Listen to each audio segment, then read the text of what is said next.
In 2021, LEGO designers were tasked to create a beautiful, magnificent piece from the Marvel Cinematic Universe that could connect with their own modular buildings. The designers worked days and nights trying to craft the perfect color palette, the perfect building, and the perfect monstrosity of expensive and beauty.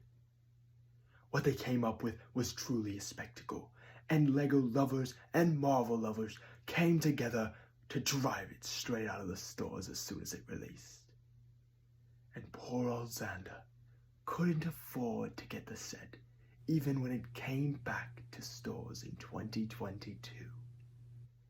Until the ghosts of Christmas past blessed his day and gifted him, in the spirit of Christmas, the beautiful, the beloved, and the glorious LEGO Daily Bugle. Hello everyone, it's Xander here from Xander's Bricks. Welcome back to another video where today we're taking a look at one of my most sought after sets of all time, the LEGO Daily Bugle.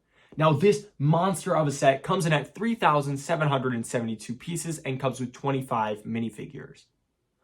Now speaking of those minifigures, there are some crazy notable ones including Punisher, Daredevil, and Blade, which don't come in any other sets, but also the Citizens are worth noting as they have some really unique outfits, which I do really appreciate LEGO doing, as it seems like right now we're getting a lot of really generic Citizens, especially in expensive sets, so it's cool to see that.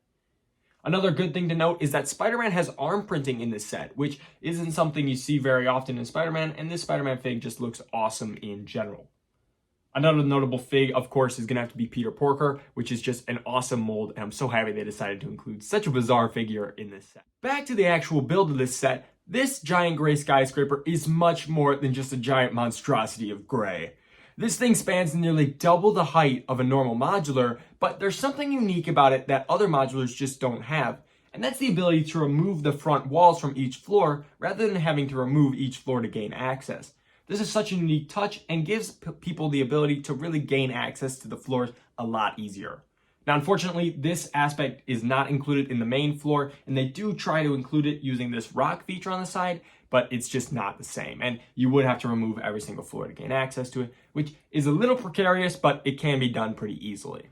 Now, LEGO didn't slack on any aspect of this set. There's details practically everywhere, and that includes the roof, where we have a lot of awesome details and plenty of space to display minifigures. LEGO decided to include two vehicles in this set, and one of those being a taxi cab. And this taxi cab build is absolutely amazing, and I love how cute it is. Being able to include two minifigures inside and having the Carnage on top is just amazing.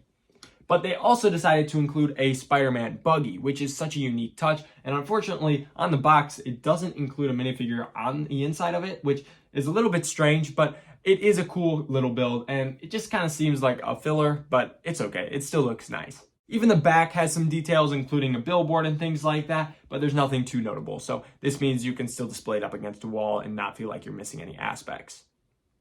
One of my favorite parts about this set actually has to be that fire escape. The bright red color, there's just something about it that I absolutely adore.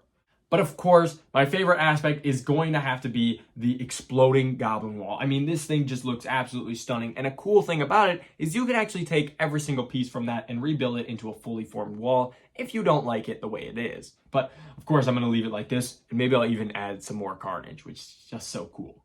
There's so many things to love about this set, and if you haven't bought it, I would highly recommend getting it. It's just such an awesome set. So many cool details, references to Spider-Man and all the movies. It's just amazing. And for every Marvel Spider-Man fan out there, this is definitely a must-have in your collection. And compared to that of the Sanctum Sanctorum, which we got in 2022, I would say this is definitely a step up, which means in timeline order, the Sanctum was a step down, but I hope we can get something like a Stark Tower or things like that to something similar to this scale, just to rival the height. But now that we've gone over the actual set, it's time to try and figure out where the hell I'm going to put this in my city. So let's get into that. So it doesn't really look like much, but we do have the modular placed in, and I gotta say, this is actually a phenomenal space for it. Lines up perfectly with our shelves there, and our shadow box doesn't really interfere with anything. And this actually gained us some more room in here. I'll explain in just a second. So before, this space was taken up with one modular and then the two bookshop modulars. But instead, I took half of the bookshop modular and put it here, which pushed everything out half of a modular, which means now I have space for just one modular which will be probably the 2023 modular. Then our diner will go here, potentially space for another building there. But our other half of the bookshop modular came down here, and I actually really like how this area is laid out now. I have a lot of work to do down here, but it's definitely an improvement from before. So I'm really loving the total layout of the city, and that Daily Bugle back there is just so spectacular. And I hope that we get another awesome modular of that height at some point where we can maybe put in the back corner where the Parisian restaurant is instead. But that's all we've got for today, guys. Thank you so much for joining me for this entire episode of the review and placing of this modular. It was a huge process, and I'm glad you could stick around for the whole thing. If you did enjoy, please make sure to leave a like, consider subscribing if you're new around here, and I'll see you guys in the next one.